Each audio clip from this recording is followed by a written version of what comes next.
Et bonjour Fabrice Barlesi. Bonjour. Très heureux de vous accueillir. Vous êtes professeur de médecine, directeur général de Gustave Roussy, le premier établissement de lutte contre le cancer en Europe. On a souhaité vous recevoir pour plusieurs raisons. Un, parce que vous êtes une star de la recherche, une star de la médecine. Vous êtes l'un des scientifiques les plus cités au monde en matière de lutte contre le cancer. Et aussi parce que Public Sénat est partenaire du prix Gustave Roussy. On est très content. Et puis, on en parlera évidemment dans quelques instants de ce prix. Vous publiez le livre « Guérir le cancer commence aujourd'hui ». C'est à retrouver aux éditions Priva.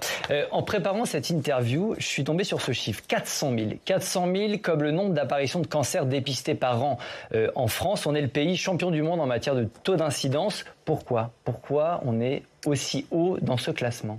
Alors, c'est même un tout petit peu plus que 400 000, parce qu'on est vers 460 000. Donc, c'est à peu près 1200 diagnostics par jour. Et malheureusement, ils ne sont pas tous dépistés. C'est parfois des maladies à un stade plus avancé qui sont diagnostiquées. Pourquoi c'est difficile à dire? Parce qu'il y a énormément de facteurs qui influencent l'augmentation des cas. Il y a d'abord l'augmentation numérique de la population, le vieillissement de la population qui est un des facteurs. Et puis, un certain nombre d'expositions dont on pense qu'elles peuvent avoir un rapport. Le lien peut être plus ou moins démontré. L'exposition aux microplastiques, l'exposition aux pesticides, l'exposition à la pollution. Mais on a quand même aussi un certain nombre de facteurs, je dirais, plus classiques, dont on est certain qu'ils ont un lien avec l'apparition. Il y en a au moins 4 qu'on peut chacun essayer d'éviter. Tabac, alcool, la sédentarité et le surpoids. Mais donc ça veut dire qu'on est plus en surpoids, qu'on fume plus, qu'on boit plus d'alcool en France par rapport aux autres pays? C'est pas forcément un facteur en particulier, c'est une conjonction de l'ensemble de ces facteurs et des autres facteurs de risque qui peuvent faire qu'en France, effectivement, on ait cette petite surincidence. Encore une fois, la comparaison est si complexe, il n'y a pas forcément des registres exhaustifs dans tous les pays avec lesquels on se compare. Charcuterie, viande rouge aussi, j'imagine que ça fait partie des causes? Ça fait partie des éléments qui sont suggérés, effectivement, sur le plan là pour certains types de cancers en particulier, notamment digestifs. Vous êtes spécialiste, je crois, du cancer du poumon. Ouais. Là, en l'espèce, c'est clairement la cigarette qui... Alors, c'est la cigarette, mais il ne faut pas oublier qu'on a quand même 15% des cancers du poumon qui surviennent chez des personnes qui n'ont jamais fumé et qu'en particulier chez les femmes, un tiers des femmes qui ont un cancer du poumon sont des non-fumeuses. Donc, le diagnostic existe aussi. Il faut être attentif aux symptômes et faire les examens nécessaires si jamais on a des symptômes thoraciques. Et en termes de dépistage, alors je disais, j'évoquais ces chiffres, c'est-à-dire qu'on dépiste plus que les autres pays, c'est peut-être pour ça aussi qu'on trouve plus de cancers, non? Pas du tout? Alors malheureusement, on est assez mauvais dans le dépistage en France. On a 3 dépistages organisés aujourd'hui, qui sont le cancer du sein, évidemment, pour les femmes, côlon pour les deux sexes, cancer du col. La ministre de la Santé a annoncé hier les expérimentations dans le cadre du cancer du poumon qui va devenir, je l'espère, rapidement généralisé. Mais notre taux d'adhésion au dépistage n'est pas bon. C'est un petit peu moins de 50% pour le cancer du sein. Ce taux d'adhésion, c'est-à-dire le nombre de personnes qui devraient le faire et qui le font réellement. C'est une femme sur 2 et c'est quasiment seulement une personne sur 3, voire un peu moins pour le cancer du côlon. Or, il est démontré sans aucun doute possible que ces dépistages diminuent la mortalité par cancer de manière significative. Donc, il faut vraiment le faire. Et comment vous expliquez cette... Alors, c'est quoi? C'est la peur de se retrouver face à face avec la maladie? C'est un problème aussi de communication politique, publique? Comment vous expliquez? Il y a clairement l'angoisse que peut avoir chacun de dire si je fais cet examen et qu'il est positif, c'est un diagnostic qui est toujours difficile aujourd'hui, même si on guérit 2 tiers des malades aujourd'hui. Donc il y a un peu cette angoisse. Il y a le fait de s'organiser dans une vie qui est parfois pas facile et de faire ces examens. Il y a le fait pour le dépistage du cancer digestif, c'est un petit prélèvement de sel, c'est pas super glamour, mais il faut quand même le faire.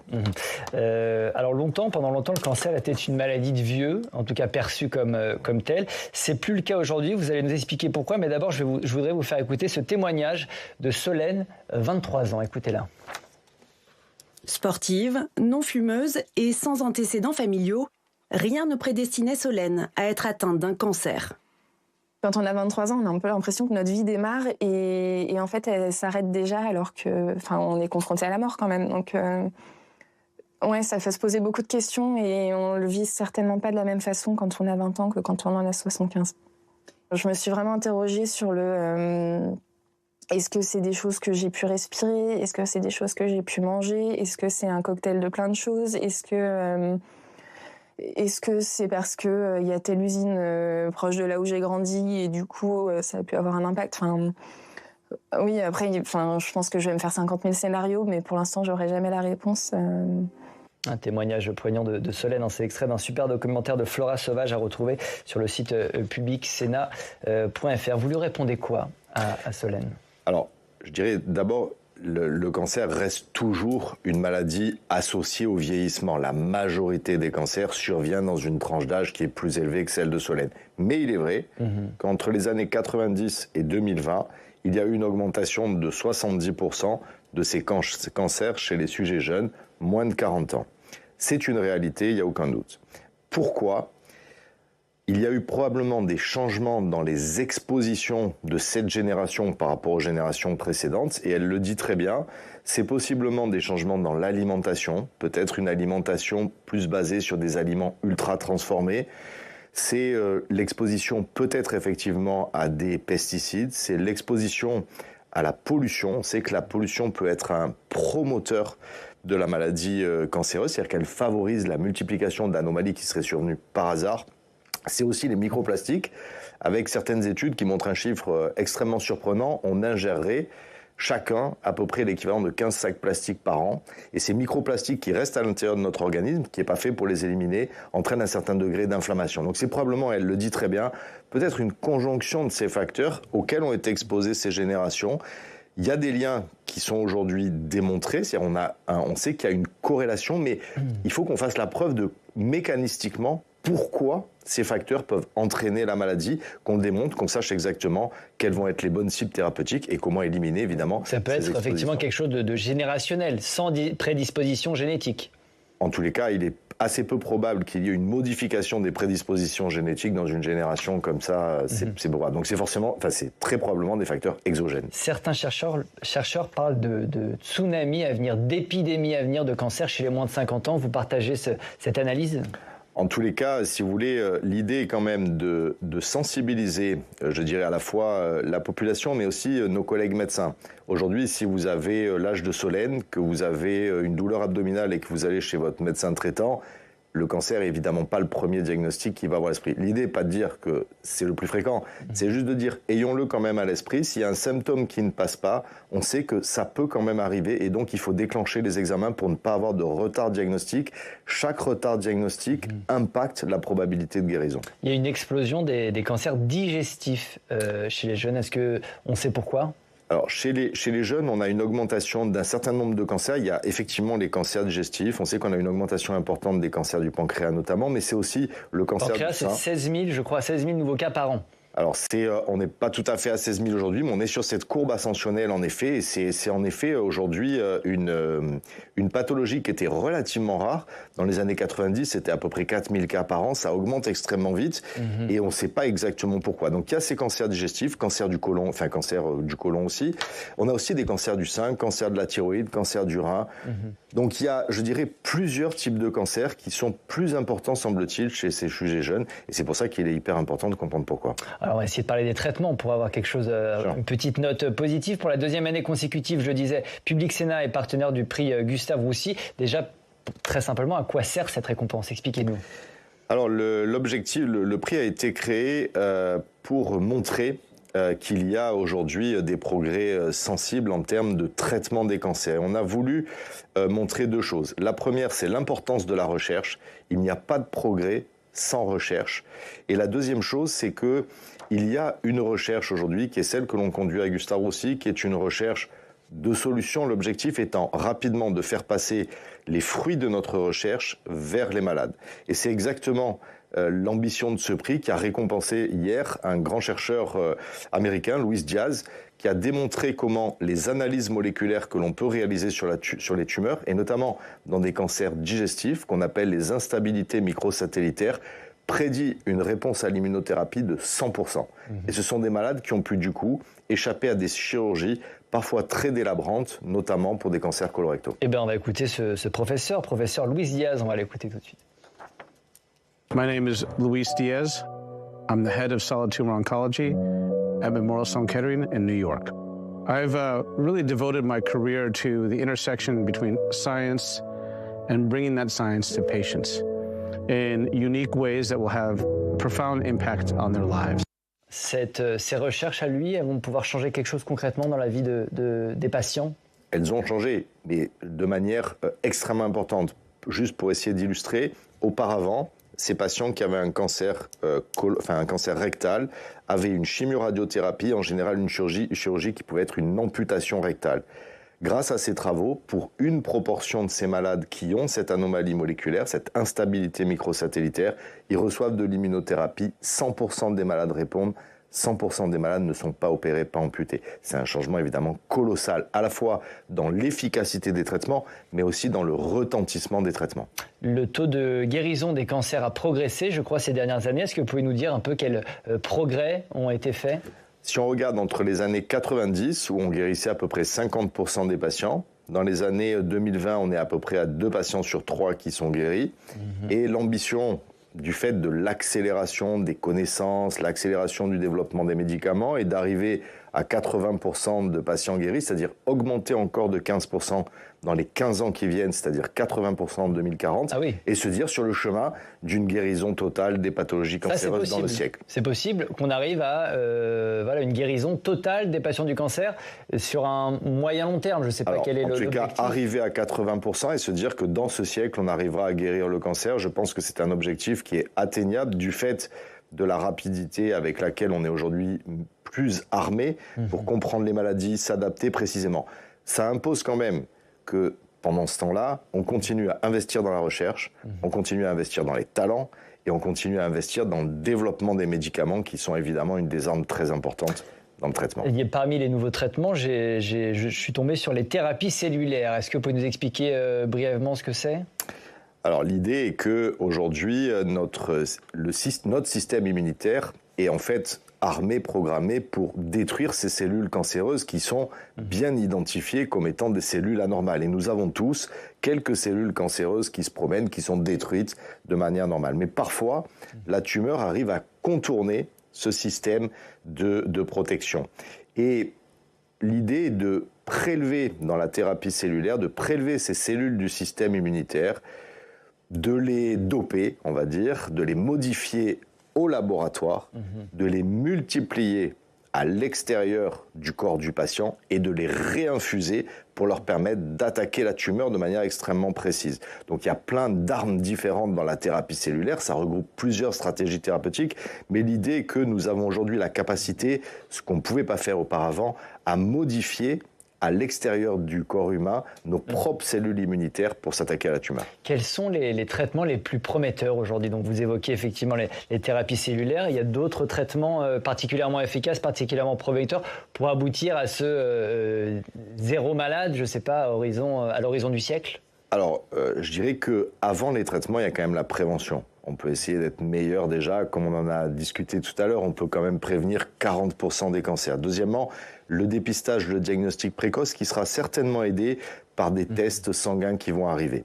Sur le plan thérapeutique, c'est nous adapter le plus précisément possible. On a toutes les thérapies ciblées, on a l'immunothérapie, on a les stratégies plus sophistiquées dans le domaine de l'immunothérapie, si on veut, qui sont donc la thérapie cellulaire, mais il ne faut pas oublier aussi les vaccins, qui sont extrêmement importants, avec la capacité de développer des vaccins sur mesure.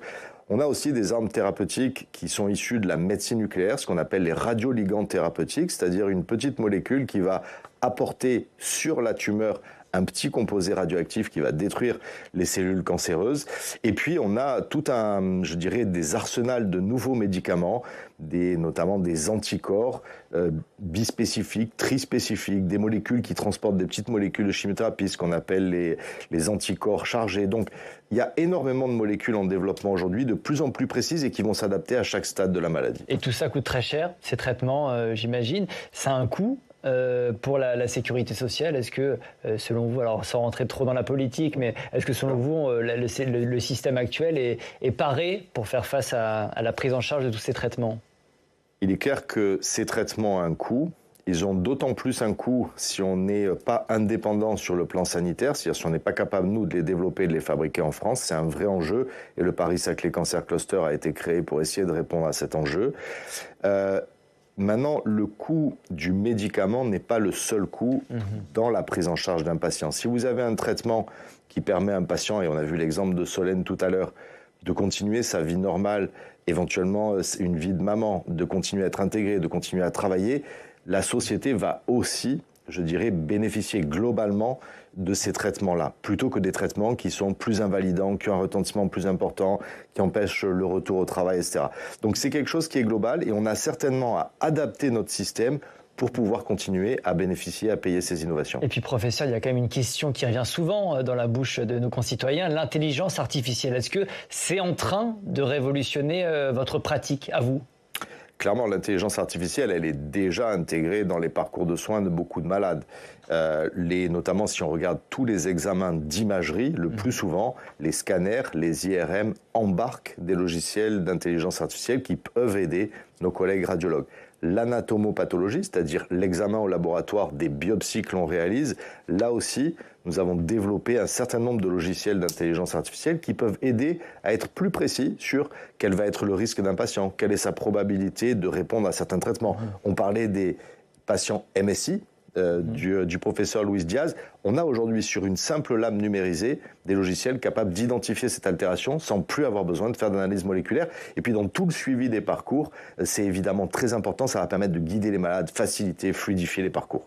Bon, c'est l'Eldorado, quoi. Mais ça va aussi peut-être faire disparaître certains métiers. Je ne sais pas comment ça... Il va falloir apprendre... On en parle pour d'autres métiers, d'autres fonctions, chez vous aussi peut-être. Ce qui est important, c'est de se dire comment on va arriver à faire en sorte que l'intelligence artificielle fasse de nous des professionnels de santé augmentés et non pas des professionnels de santé qui auront plus la capacité à faire ce qu'ils faisaient avant l'ère de l'intelligence artificielle. J'ai vu passer cette histoire de jumeaux numériques avec l'intelligence artificielle. Qu'est-ce que c'est ? Alors l'idée, c'est d'arriver à modéliser, si vous voulez, les maladies. C'est un travail qu'on fait avec nos collègues de Centrale Supélec, et c'est d'avoir une espèce de jumeau numérique, c'est-à-dire avec lequel on va matcher ce qu'on va trouver chez le patient.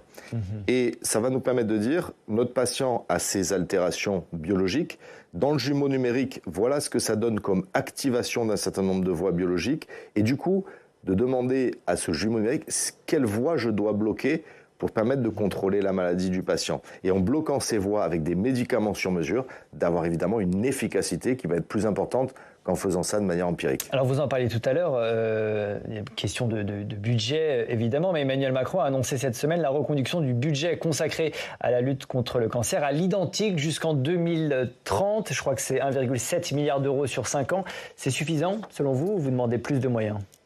Bien sûr qu'on peut d'abord se féliciter que dans les conditions économiques actuelles, le président de la République continue à impulser cette stratégie décennale de lutte contre le cancer. 1,7 milliard, c'est beaucoup d'argent. C'est, je dirais, quand on couvre l'ensemble des missions de l'Institut national du cancer, ça reste malheureusement relativement peu, puisque c'est 1,7 milliard sur 5 années, avec l'ensemble des missions qui sont à développer, qui sont à la fois des missions de proximité dans le contexte du soin, d'organisation, mais aussi de recherche. Et encore une fois, la recherche aujourd'hui coûte de plus en plus cher. Notre budget de recherche au global, c'est à peu près 83 milliards.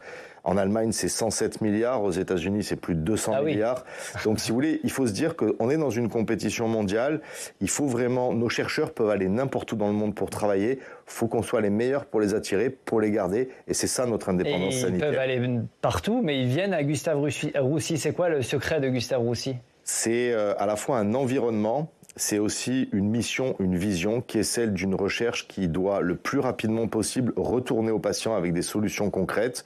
C'est aussi le fait que nous avons une réelle coopération permanente entre les médecins, les chercheurs, des échanges réguliers. C'est un institut intégrant complètement soins et recherche, et notamment aussi la recherche clinique et le développement de médicaments. Donc nos chercheurs sont capables de travailler sur les médicaments les plus récents avec, je dirais, la capacité d'accéder à toutes les nouvelles générations de molécules. Il nous reste une petite minute. Qu'est-ce que vous dites à ceux qui nous regardent en termes de dépistage, de prévention, peut-être un message d'espoir ou pas, enfin quelque chose, voilà, pour mobiliser, puisque vous le disiez tout à l'heure, le dépistage n'est pas suffisamment fait. Je pense que la première chose qu'on peut dire, c'est aujourd'hui, même si l'annonce de ce diagnostic reste un événement extrêmement compliqué, la majorité des patients va être guéris de sa maladie. Deuxième chose, plus on va prendre la maladie précocement, plus on a de probabilité de guérir les patients. Donc n'importe quel symptôme est important et le dépistage est évidemment extrêmement important. Et puis troisièmement, nous avons en France un système qui nous permet d'accéder à l'innovation, notamment au travers des essais cliniques. Si on vous propose de participer à un essai clinique, n'hésitez pas à poser des questions, à être ouvert à ces possibilités, parce que c'est une manière d'accéder à l'innovation aussi. Merci beaucoup Fabrice Barlesi, c'était passionnant. Merci beaucoup de nous avoir éclairés et donc de nous avoir donné des espoirs peut-être pour l'avenir. Je rappelle, votre livre « Guérir le cancer » commence aujourd'hui, c'est à retrouver aux éditions Priva. Et puis il y a aussi cette bande dessinée « La vie en plus », ensemble guérir le cancer, on peut la lire chez Glénat. Merci beaucoup d'avoir répondu à notre invitation.